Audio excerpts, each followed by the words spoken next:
Bien-aimé, Dieu doit te ramener dans des situations que tu verras que c'est impossible, afin qu'il te démontre qu'il est Dieu. Afin qu'il te démontre qu'il est Dieu. Le terme Dieu n'est qu'une figure, une manière de placer un mot sur quelqu'un, sur une chose, ou bien même sur un être qui est supérieur, au-dessus de tout.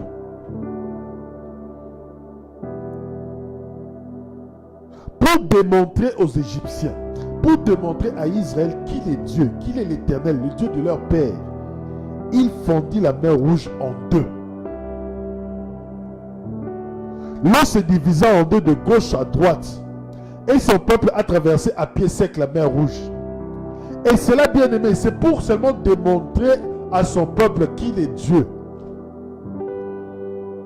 Bien aimé, quand le Seigneur Jésus-Christ vient te délivrer de ton péché, vient te donner la vie éternelle, c'est juste pour démontrer que Dieu existe et qu'il est Dieu et que rien n'est impossible à lui et que le diable n'a aucune autorité devant Dieu. Quand on délivre quelqu'un de la possession du diable, quand on délivre quelqu'un de la possession des démons, c'est pour démontrer à l'humanité tout entière que le diable peut te posséder et que Dieu peut te délivrer du diable.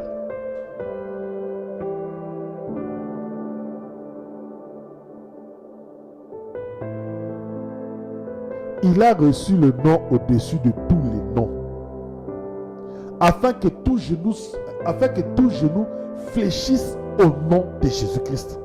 Si tout genou doit fléchir devant le nom de Jésus-Christ, nous devons voir la démonstration de cette puissance. Alors, si la démonstration de cette puissance doit te faire passer par une maladie, bien-aimé, accepte seulement le plan de Dieu. Comment est-ce que lorsque Jésus-Christ parlait de la résurrection, les gens disaient que c'était une fable?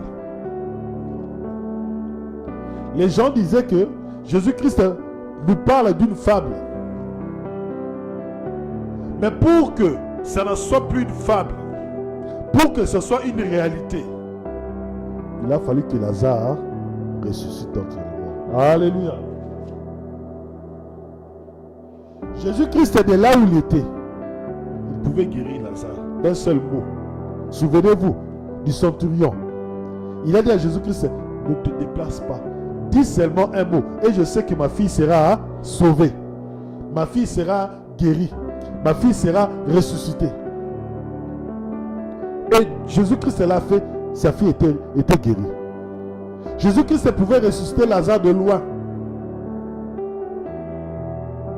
Mais Jésus-Christ a dit, le plan de Dieu, c'est afin que les gens croient que la résurrection existe. Afin que les gens croient que la gloire de Dieu existe. C'est pour cela que Jésus-Christ a dit à Marie, si tu crois, tu verras la gloire de Dieu. Marie a dit, oui Seigneur, je sais que la résurrection existe.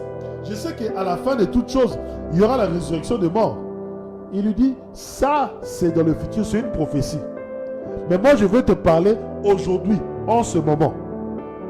Cette résurrection, tu la vivras, tu la verras. Afin que ta foi s'affermisse, afin que ta foi soit encore ferme.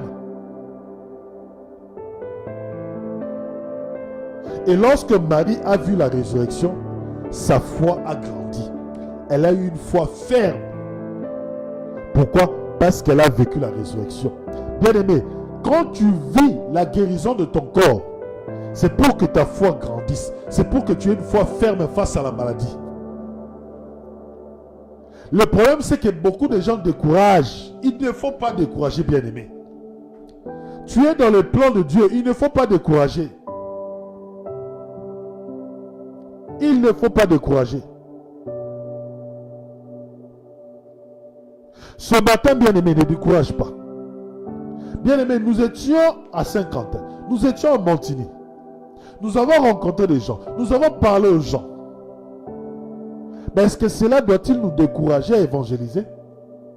Est-ce que cela, si les gens ne viennent pas aujourd'hui, est-ce que cela doit-il nous décourager à évangéliser samedi?